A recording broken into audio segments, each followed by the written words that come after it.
কুসুমের সঙ্গে এবার বিরাট বড় এক বাজি ধরলো দেবলীনা। হ্যাঁ বন্ধুরা, ভিডিওটা লাইক দিয়ে দেখতে থাকুন। যে মুহূর্তে কিনা দেবলীনা বলতে থাকে যে কুসুম তুমি কি মনে করছো এই সকল গেমসগুলো খেলে, এরকম ছেলে মানুষই করে তুমি মা ছেলের মাঝখানে এই ফাটলটা তুমি মুছে দিতে পারবে? এতটাও সহজ না। তুমি এখনও পর্যন্ত হয়তোবা তোমার দেবীমাকে ঠিক করে চিনে উঠতে পারোনি, আর তার পরবর্তীতে মরার উপরে খাড়ার ঘা হয়ে উঠবে তখনই যখন কিনা তোমার দেবীমা তোমার এই সমস্ত নোংরা কর্মকাণ্ড সম্পর্কে জানতে পারবে, যে তুমি আবারও আয়ুষের মতন করে পরিবার শুদ্ধ সকলকে একত্রে করে তুমি যে তাকে ঠকিয়েছো। লোক ঠকানোর পরবর্তীতে এর পরিণাম যে ঠিক কতটা ভয়াবহ হবে সেটা একবারও তুমি ভেবে দেখেছো কুসুম? তারই পরিণাম আজকে তুমি দেখবে, হাড়ে হাড়ে টের পাবে।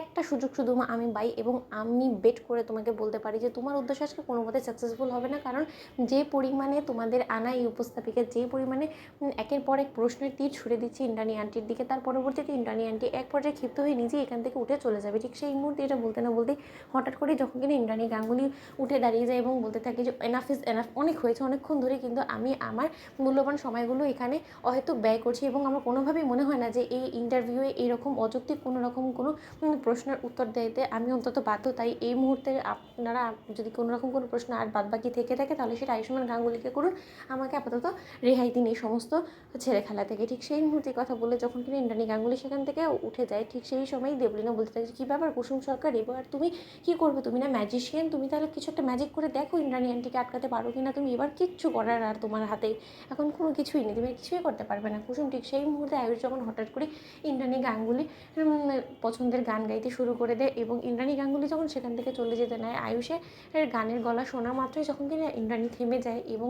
রাজশেখর গাঙ্গুলি থেকে শুরু করে সিদ্ধার্থ সকলে মিলে অবাক দৃষ্টিতে আয়ুষের দিকে তাকিয়ে থাকে। এবার কুসুম বলতে থাকে যে কি দেবলীনা ম্যাডাম, আমি বলেছিলাম না যে ঈশ্বর স্বয়ং নিজে আজকে মা ছেলের এই এক হওয়ার থেকে কেউ যাতে তাদেরকে ঠেকাতে না পারে সেই ব্যবস্থা করে দিবে। এবার আপনি দেখতে পাচ্ছেন তো আজকে স্বয়ং ঈশ্বর আমাদের সহায় আছে এবং ঈশ্বর সহায় থাকলে আজকে আমি যে চেষ্টাটা করেছি সেটা অবশ্যই সফল হবে।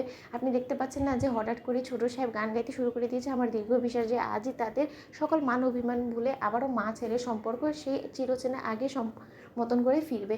অন্যদিকে কথা বলা মাত্রই যখন কিনা দেবলীনা বলতে থাকে যে আয়ুষ আবার নতুন করে কী নাটক শুরু করে দিল, গান গাইছে কেন, কিছু তো বুঝতে পারছি না। ওকে মনে করছে যে গান গাইতে গিয়ে ওই ইন্দ্রাণী আন্টিকে ম্যানেজ করে ফেলতে পারবে এবং ইন্দ্রাণী গাঙ্গুলিকে আবারও সেই আগের সম্পর্কে ফিরিয়ে আনতে পারবে, আমার তো কোনো মতেই মনে হয় না। অন্যদিকে ইন্দ্রাণী গাঙ্গুলির কাছে গিয়ে হাঁটু গেড়ে বসে যখন আয়ুষ কাঁদতে কাঁদতে গান গাইতে থাকে এবং কানে হাত দিয়ে যখন কিনা ইন্দ্রাণী গাঙ্গুলির কাছে ক্ষমা চাইতে থাকে, ঠিক সেই মুহূর্তে ইন্দ্রাণী গাঙ্গুলির চোখ থেকে অনবরত জল পড়তে থাকে এবং সিদ্ধার্থ বলতে থাকে তখন যে দাদা মনে হচ্ছে যে বৌদির মনের বরফ আস্তে আস্তে গলতে শুরু করেছে। ঠিক সেই মুহূর্তে রাজশেখর গাঙ্গুলি বলতে থাকে যে এবারই হবে মিল। তো বন্ধুরা লাইক এবং শেয়ার করো, সাবস্ক্রাইব করো।